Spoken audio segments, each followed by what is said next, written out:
with the help of 15 neocon Republicans, the U.S. Senate passed an atrocious gun control bill.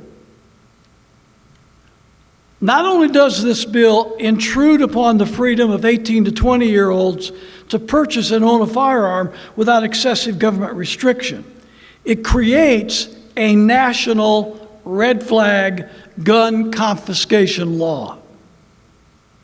The law provides millions of taxpayer dollars to bribe states to enact red flag laws.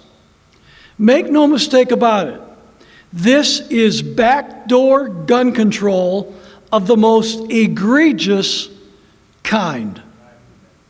This law allows law enforcement personnel to raid your house and seize your firearms without you being accused of a crime, without you threatening to commit a crime, without you committing a crime, without an investigation as to why your firearms are being seized, without legal representation, and without due process. All that is needed to precipitate the confiscation of one's firearms is an accusation, an unverified, unproven, unconfirmed accusation. That's all that's required. Please understand that this law is about much more than firearms. This law infringes on the entire Bill of Rights. This is about due process. This is about the right to legal counsel. This is about a man being innocent until proven guilty. This is about the 60-year-old Anne Arundel County, Maryland man, Gary Willis, that police were sent to confiscate his firearms under a red flag law, despite the fact the man had committed no crime, had threatened no one, or had never been charged with a crime. And when the man resisted having his gun seized without using a gun, police shot and killed him. And of course, the killer cops were never charged with a crime or reprimanded in any way. Now here are the commie Republicans, senators, who have given license to Gestapo-minded cops to raid your home and seize your guns without you having done anything wrong. Mitch McConnell of Kentucky, Senate Minority Leader, without whose support this would not have passed. Roy Blunt of Missouri, retiring at the end of his term. How convenient is that? Richard Burr of North Carolina, retiring at the end of his term.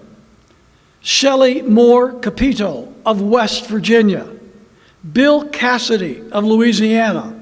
Susan Collins of Maine, John Cornyn of Texas, Joni Ernst of Iowa, Lindsey Graham of South Carolina, Lisa Murkowski of Alaska, Rob Portman of Ohio, retiring at the end of his term, Mitt Romney of Utah, Tom Tillis of North Carolina, Pat Toomey of Pennsylvania, retiring at the end of his term, and Todd Young of Indiana. 15, not just neocon Republicans, 15 would-be tyrants.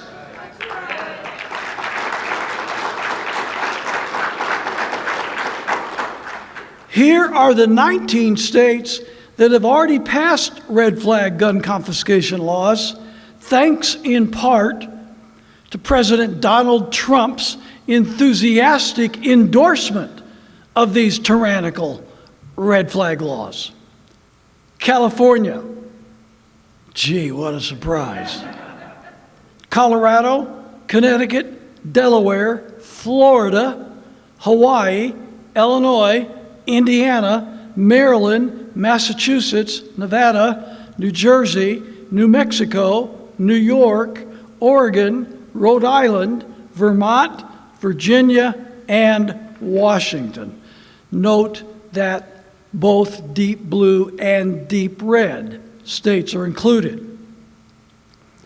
Now the rest of the states are going to be bribed, including our state, are going to be bribed with millions of dollars from Washington, D.C. to enact red flag gun confiscation laws of their own. Every freedom-loving citizen in the current 31 states that have not enacted red flag laws, including those of us here in Montana, must let their GOP legislators, senators, and governors know in no uncertain terms that we will not tolerate any attempt to pass a red flag gun confiscation law in our state.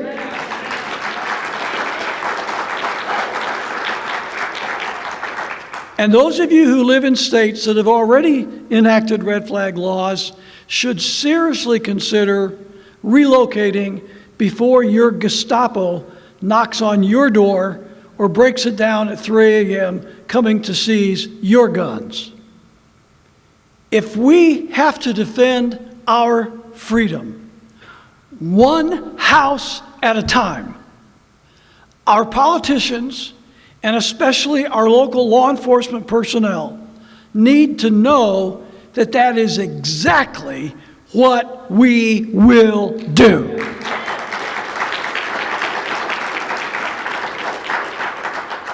And if your GOP senator was on the list above who voted for this tyrannical bill, you should make it part of your life's mission to make sure that that senator is never reelected to any political office ever again.